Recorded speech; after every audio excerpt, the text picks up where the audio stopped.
Hello students, class 9th में हमारा जो चैप्टर चल रहा है वो है चतुर्भुज। और इस वीडियो में हम प्रश्नावली 8.1 के क्वेश्चन नंबर 10th को डिस्कस करने वाले हैं। क्वेश्चन नंबर 10th में क्या है, ए बी सी डी एक समांतर चतुर्भुज है। ये दिख रहा है आपको, ए बी सी डी, ये एक समांतर चतुर्भुज है। आपको क्वेश्चन में ऐसा दे रखा है और ये इसका एक विकर्ण है ए डी। तो इस AD विकर्ण पर ये दो लंब बने हुए हैं। एक लंब है आपके पास AP, लंब का मतलब ये जो लाइन तुमने बनाई है वो इस लाइन के ऊपर 90 डिग्री का कोण बना रहा है, ये मतलब है। ऐसे ही ये जो CQ दिख रहा है आपको, वो इस वाली लाइन पर जो है वो 90 डिग्री का कोण बना रहा है। ठीक हो गया।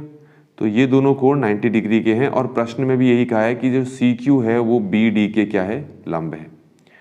तो आप देख सकते हैं आपको क्या चीज़ सिद्ध करनी है। APB सर्वांग सम है CQD के।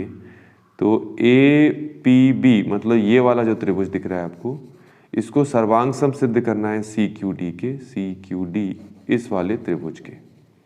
और उसके साथ ही ये भी चीज़ सिद्ध करनी है, AP इक्वल टू CQ, ये जो भुजा है उसको इसके बराबर सिद्ध करना है।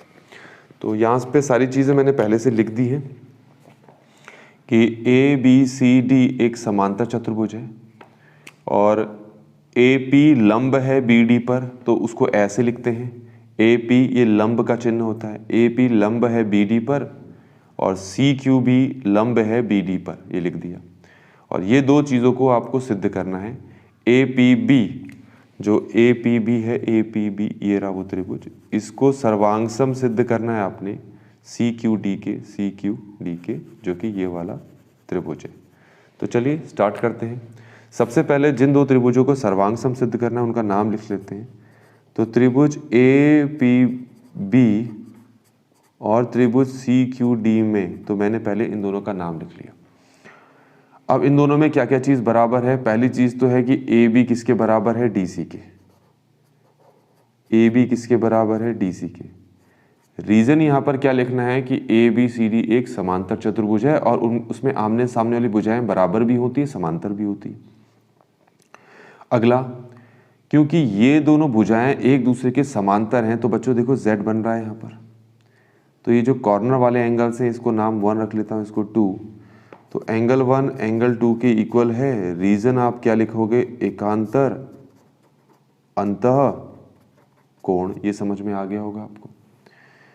इसके बाद अगला क्या है आपके पास, आप ये देखें कि इस वाले त्रिभुज में ये वाला जो कोण है वो 90 डिग्री का है, इसको नाम देते हैं 3। और इस वाले त्रिभुज में ये वाला कोण है 90 डिग्री का, इसको नाम देते हैं 4। तो एंगल 3 जो है वो एंगल 4 के बराबर है। दोनों के दोनों क्या है, 90 डिग्री के। तो अब हमने तीन चीज़ें, इसकी तीन चीज़ों के बराबर रख ली है। तो अब ऐसे केस में दोनों के दोनों जो त्रिभुज हैं अब वो सर्वांग सम हो चुके हैं। तो इसका मतलब त्रिभुज APB जो है वो सर्वांग सम हो गया है त्रिभुज CQD के। रीजन, किस रीजन से हुआ है, तो आप कोई भी एक त्रिभुज को पकड़ लो। जैसे ये वाला त्रिभुज पकड़ लेता हूँ, तो इसमें ये एंगल लिया है, फिर एंगल लिया है, फिर साइड ली है। तो एंगल साइड से आपके पास ये दोनों त्रिभुज सर्वांग सम हो गए हैं।